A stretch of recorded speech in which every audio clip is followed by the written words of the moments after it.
En partant a aperçu un homme qui était dans son chemin à vie, un aveugle de naissance.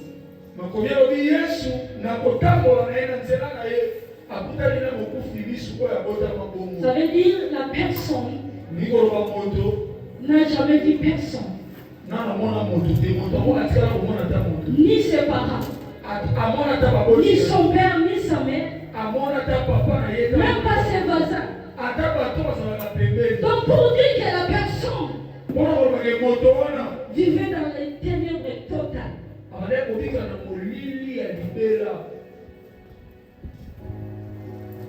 Donc une personne qui vit dans le monde, une personne qui vit loin du Christ, c'est une personne qui est dans les ténèbres totales. C'est une personne aveugle. Une personne qui vit en Christ, c'est une personne qui peut voir. Parce que Christ est la lumière du monde.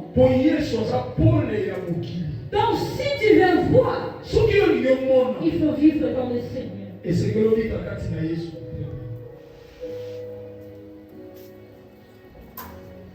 La Bible nous parle très bien que Jésus passait.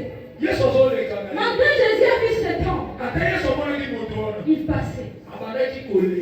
Mais qu'est-ce qu'il a fait? Les disciples ont posé une question à Jésus.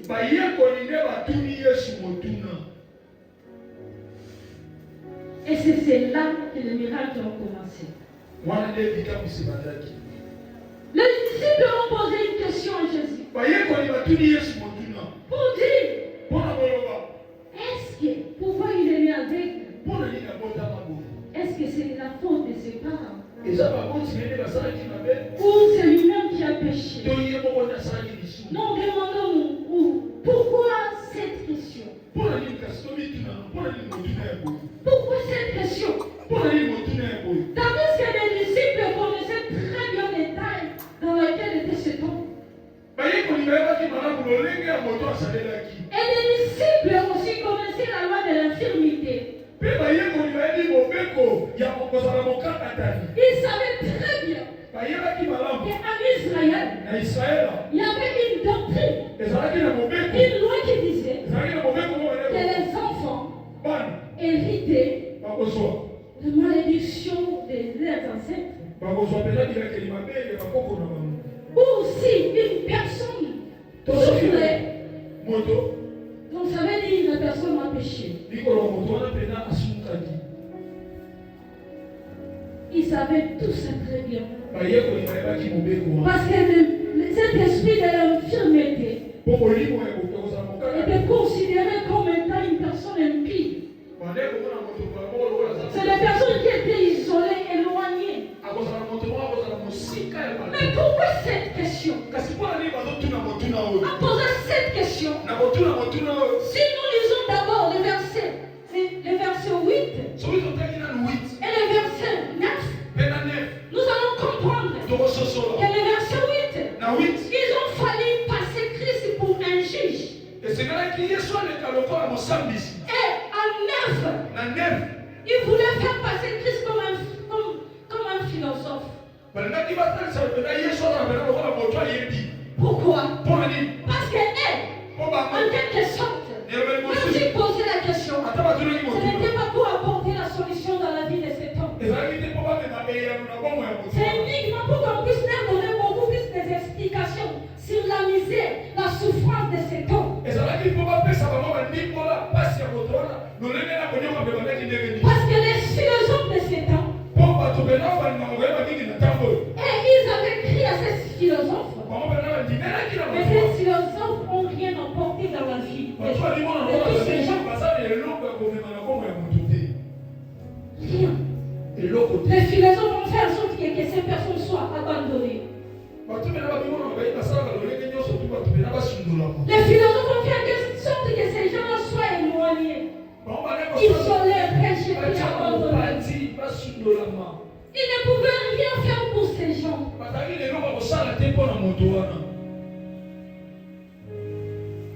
Pour les philosophes, leurs explications étaient ces hommes ont péché.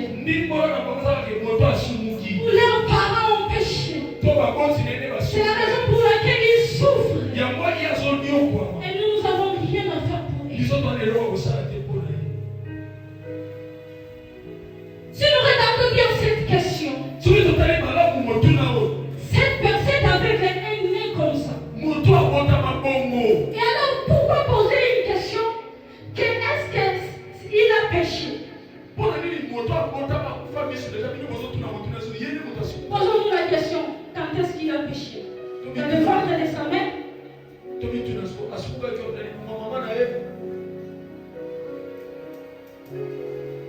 Un homme qui est né comme ça, il n'a rien demandé. Mais maintenant on dit, il a péché. Quand est-ce qu'il a péché? Dans le ventre de sa mère. Regarde ce genre de questions. Regarde ce genre de questions. Mais vous savez la réponse de Christ. C'est un enseignement profond pour nous. Il n'a pas voulu répondre à cette question. Mais ce qu'il a dit seulement, que ce n'est pas de sa faute, même pas de ses parents, mais c'est en fait pour que les œuvres de mon Père puissent se manifester. Pour la gloire de mon Père.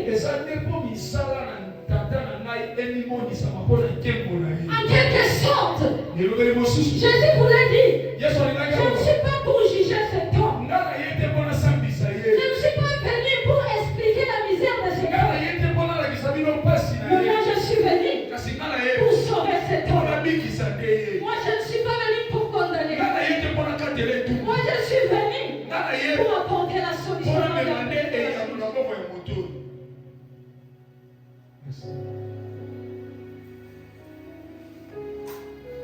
Il s'est présenté comme étant un sauveur. Parce qu'il est. Il n'a pas le temps de venir pour justifier ou donner des explications. Mais il est venu pour s'attaquer au problème. Mais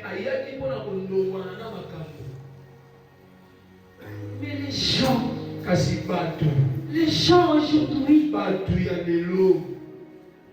les gens nous ramènent tout le temps à ces propos de l'Ancien Testament. Regarde aujourd'hui, quand il y a une personne qui souffre près de toi, qu'est-ce que tu dis? Quel genre de questions que tu poses? Souvent tu poses des questions avec plein d'hypocrisie. Pas pour apporter la solution, pas pour aider, mais pour dénigrer, pour mépriser, pour humilier. Pourtant c'est comme si tu étais en train de faire la propagande de la misère de cette personne. Qu'est-ce qui lui arrive? J'ai écouté comme si on a dit. Elle sortait avec le mari d'autrui. Et c'est ce qui arrive, c'est le cause. On m'a dit dans leur famille, personne ne peut s'en sortir. Dans leur famille, c'est la misère, c'est la sorcellerie qui règne. Est-ce que c'est comme ça? Tu poses la question, pas pour apporter la solution, mais tu poses la question pour encore aller propager des outils, pour détruire la vie, pour se moquer, pour humilier. Mais non, Christ est un bon exemple. Il a vu la misère, le malheur. Mais il était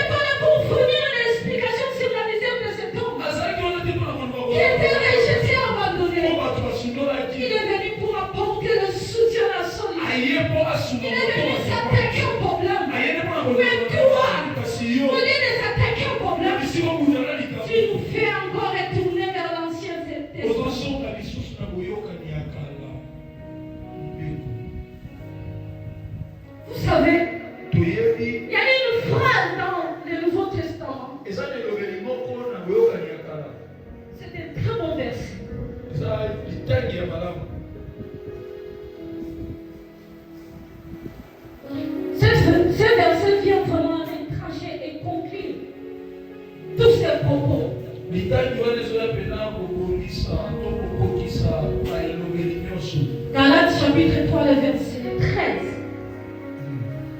Écoute ce que la Bible dit. Christ nous a rachetés de la malédiction de la loi.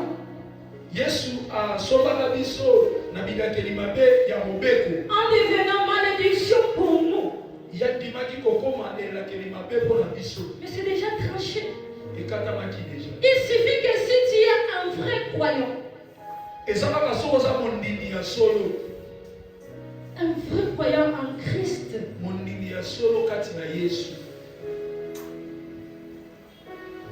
il faut que tu sois en Christ pour que la malédiction te soit enlevée. Si tu es en Christ, tu n'as pas de malédiction. Quelle que soit la malédiction de ta famille, quelle que soit la faute que toi-même tu as commis, mais une fois tu acceptes, tu es en Christ, il n'y a plus de condamnation en toi. La loi ne fait même plus partie de ta vie. Alors ne jugez pas les gens rapidement. Ne jugez pas les gens qui souffrent. Ne jugez pas les gens qui passent des sales moments. Ou les gens qui passent dans un long moment des épreuves. Nous, on voit toujours les péchés. Oui, ce n'est pas que cet homme n'avait pas péché toute sa vie. Ou ses parents n'avaient pas de péché. Ils avaient des péchés. Mais là, c'était un autre cas. C'était pour la gloire de Dieu. Souvent, il y a des choses que nous faisons. Il y a des questions que nous posons pour se moquer des autres. Nous croyons que c'est parce que des personnes ont péché. Ils sont sous la malédiction. Mais c'est souvent on se trompe, c'est pour la gloire de Dieu. Arrêtez de culpabiliser les autres. Vous allez voir, mais lui il prie, pourquoi il souffre? Mais il sert Dieu, pourquoi il manque ceci, cela? On dit il est intercesseur, il est intercesseur. Mais pourquoi dans sa famille rien ne va? Pourquoi cette situation ne change pas? Est-ce que c'est vrai qu'il sert Dieu ou il trompe? Qui vous a dit que la souffrance atteint seulement les gens qui pêchent? Il y a d'autres souffrances qui viennent dans la vie de tout un chacun. À cause du péché. Il y a d'autres qui viennent à cause du châtiment. Il y a d'autres qui c'est Dieu qui permet que ça arrive pour sa gloire.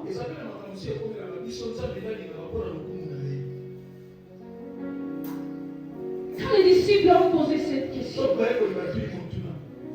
est-ce que cet homme est aveugle, il ne voit pas à cause du péché de ses parents ou bien de ses propres péchés?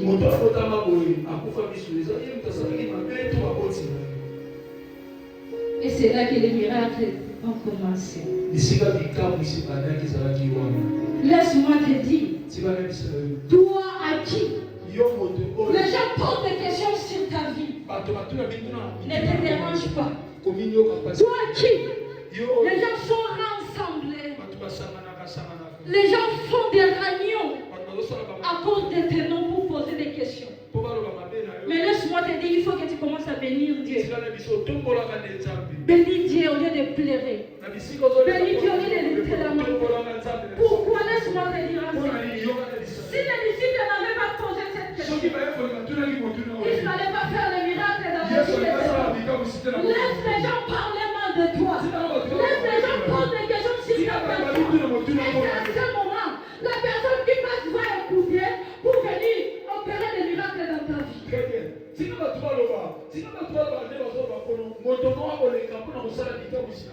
Au moment où les gens te critiquent, mais pourquoi tu plains bénir le Seigneur? Regarde, si les gens parlent, ils vont faire en sorte que le miracle se déclenche dans ta vie.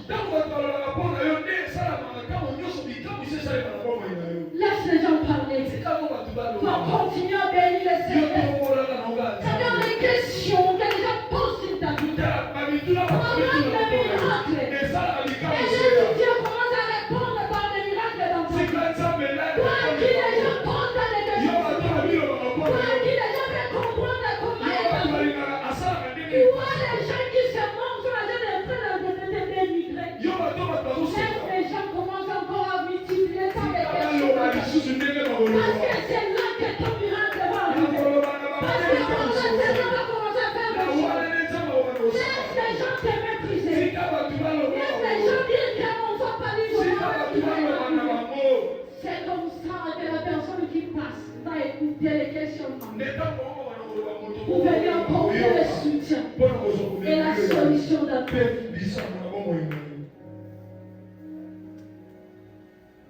Oui, tu es sorti dans une famille où il y a tellement de liens, où les personnes sont liées. Mais ce n'est pas un problème. Est-ce que c'est mon problème? Qu'est-ce que moi j'ai à voir? Non, je suis sorti dans cette famille. Mais je ne suis plus dans cette famille. Avant, j'ai une famille nouvelle.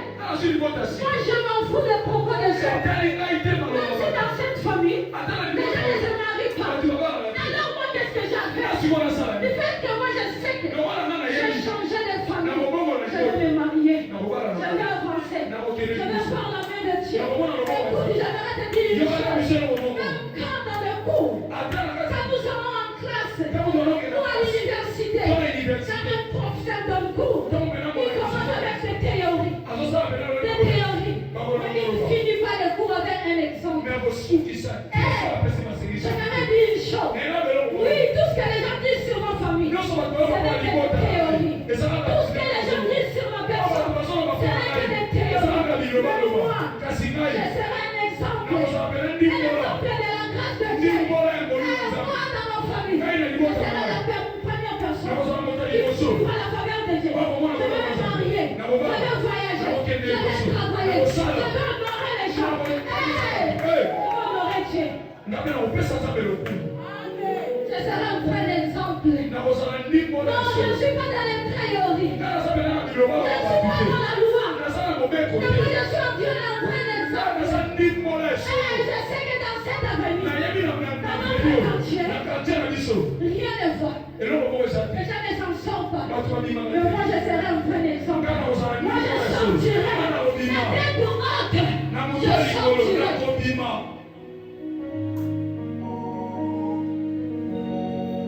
Je sortirai. Parce qu'en moi, la gloire de Dieu va se manifester. La gloire de Dieu va se manifester.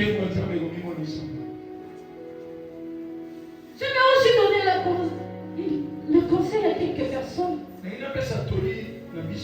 Vous savez, quand le malheur est arrivé à Job,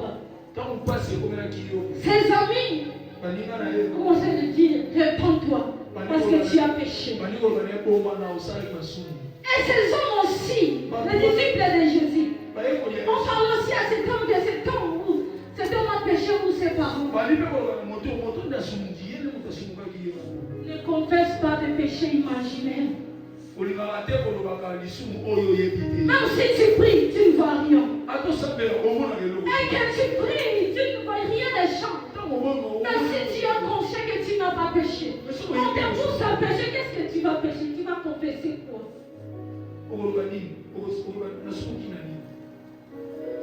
Ne confesse jamais les péchés imaginaires. Si rien ne va, et que tu es conscient que tu n'as pas péché, commence à louer Dieu. Commence à dire à Dieu, je sais que je n'ai pas péché, mais que ton nom soit sanctifié, soit élevé. Je vais attendre mon temps. Je sais que ta gloire va se manifester. Je ne peux pas confesser les péchés que je ne connais pas. Oubliez ensemble. Je vais attendre mon temps.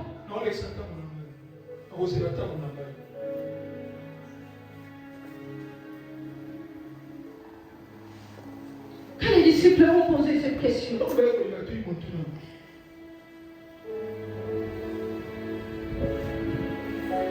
et quand cet homme a vu, posons-nous des questions. Est-ce que ses parents s'est sanctifié pour que cet homme puisse voir? Est-ce que cet homme, dans la Bible, on dit que cet homme s'est confessé pour qu'il puisse voir?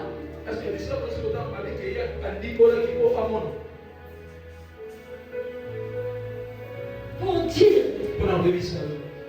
que toutes les affections que les gens parlaient sur cet homme étaient fausses. Tout ce que les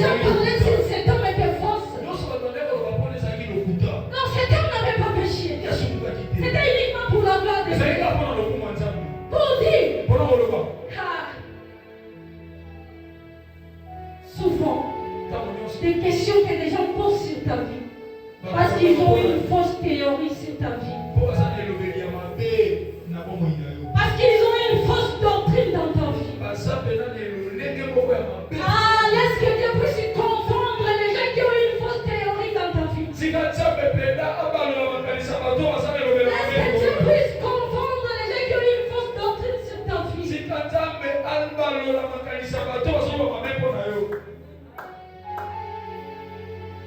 Cet homme n'avait pas péché.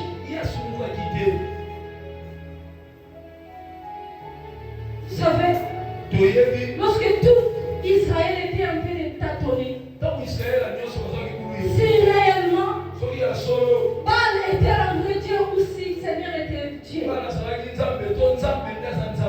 il faut répondre. Pas par une doctrine, même pas par des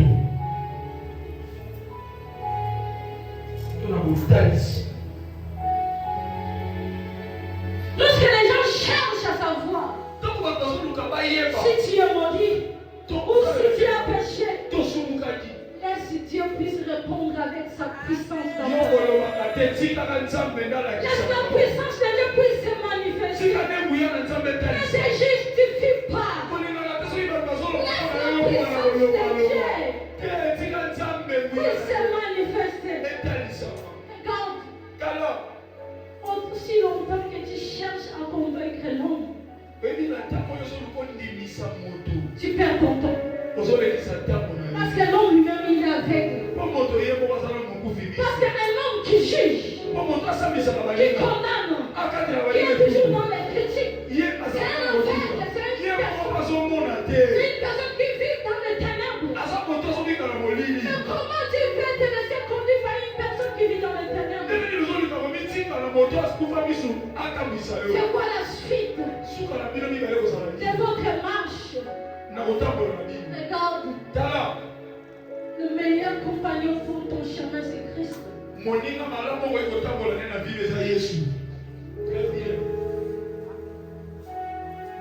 Même pendant la nuit, pendant les jours, c'est Christ. Il ne sait pas critiquer. Il ne sait pas comment se moquer. Lui, il vient pour apporter la solution. Là où tu es par terre, il viendra pour te sauver. Il ne viendra pas pour se moquer. Quand il vient dans ta vie, c'est pour changer toute situation qui est catastrophique dans ta vie. Il est le meilleur compagnon pour ton chemin.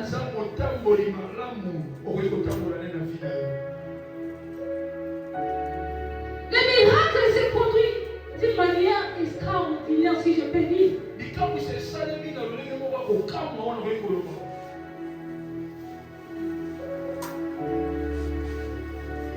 Quand cet homme a vu, donc, premièrement, si nous regardons bien, donc, en quelque sorte, Christ voulait dire qu'il manquait désir à cet homme. Il a fallu que Christ puisse fabriquer des yeux pour cet homme.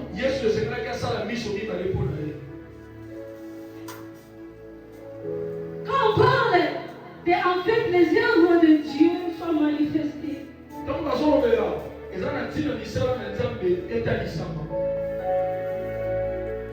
donc Dieu voulait dire, vous voulez démontrer les choses qu'il est capable de faire.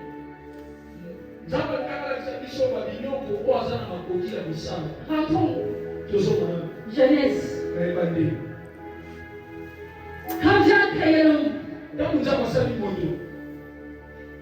il a créé l'homme avec désir. Adam. La Bible dit, il a fait une statue avec la terre.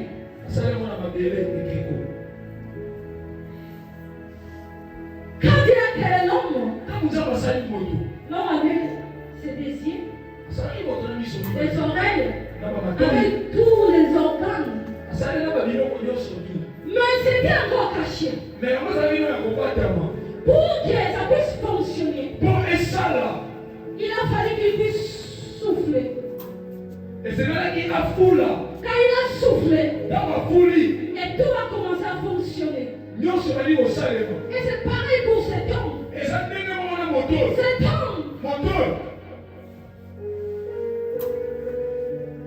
Cet homme était déjà là. Il était créé. Il avait tout. Tout fonctionnait à cet homme. Mais c'est sauf ses yeux. Tu as donné tout à cet homme sauf les yeux.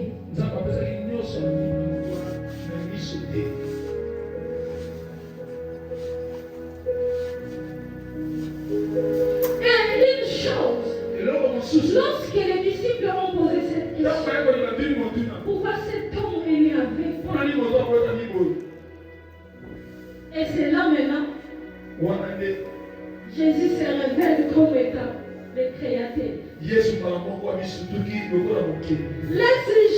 s'est révélé dans ta vie comme étant créateur. Quand les gens posent des questions sur ta vie, c'est quelle morphologie qu'elle a? Quelle morphologie qu'elle a? Quelle taille bizarre? Regarde sa tête. Regarde ses pieds. Quand les gens posent des questions, et c'est comme ne change rien. Laisse Dieu se révéler dans ta vie comme étant créateur. Il sait pourquoi il t'a créé ainsi. Ne change rien dans ton corps. Laisse Dieu. Il reste le créateur. Il sait pourquoi il t'a créé comme ça. Tu es magnifique comme tu es. Tu n'as rien à changer. Prends seulement soin de toi. Prends seulement soin de toi. C'est tout. Ne change pas ta couleur de peau pour plaire aux hommes. Ne traduis pas des choses sur toi pour plaire aux hommes. Quand les gens posent des questions, c'est le moment où Christ se révèle dans ta vie comme étant créateur. Sois-en fier.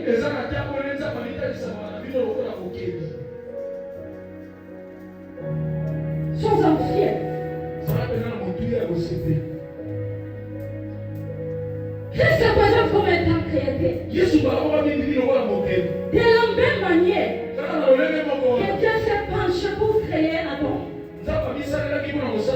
C'est de la même manière que Christ s'est penché. J'aime la parole de Dieu.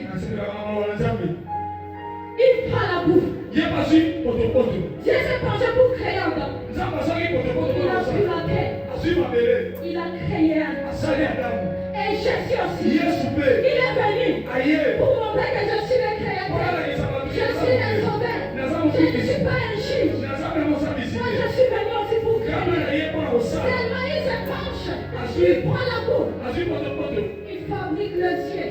Il place dans les yeux de cet homme. Ce n'est pas le miracle de la création de Dieu.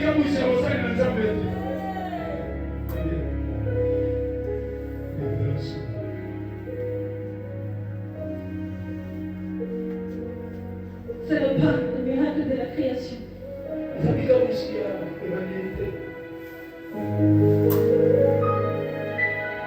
Cet homme, il manquait les yeux. Il a fallu que les créateurs, les sauveurs apparaissent dans sa vie.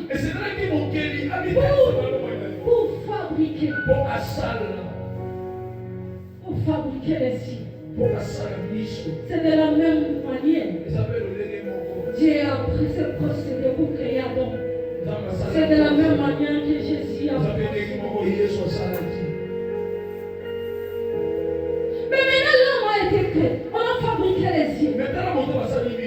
Jésus lui dit maintenant, va au réservoir de Siloé. Lave-toi les yeux. Pourquoi Siloé? Pourquoi cet homme ne pouvait pas voir? Parce qu'on a déjà fabriqué les yeux. Pourquoi pas?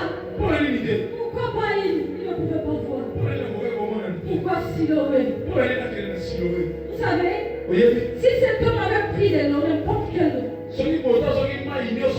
pour laver son visage, cet homme n'allait pas voir. Tu n'as jamais vu la personne qui est en train de faire des choses dans ta vie. Et la personne qui te dit va te laver. Et là, c'est temps. Siloé avait un grand nom. Mais c'était méprisé. Parce qu'à Siloé, il n'y avait pas de miracle. Il n'y avait pas de produits. Mais à Bethesda, là, je descendais de temps en temps. Il y avait tellement de miracles. Si cet homme, quand Bethesda pour ces choses n'allaient pas voir, il a fallu seulement que cet homme voie. Pourquoi toutes ces étapes? Pour que cet homme puisse voir clair. J'aime beaucoup réfléchir. Je me suis dit que cet homme avait la foi. Cet homme avait crié à la personne. Même s'il n'avait pas vu la personne. Là, cet homme s'est avec entré. Mais la foi ne suffit pas. Pourquoi je vais dire ça? La foi n'est pas juste faite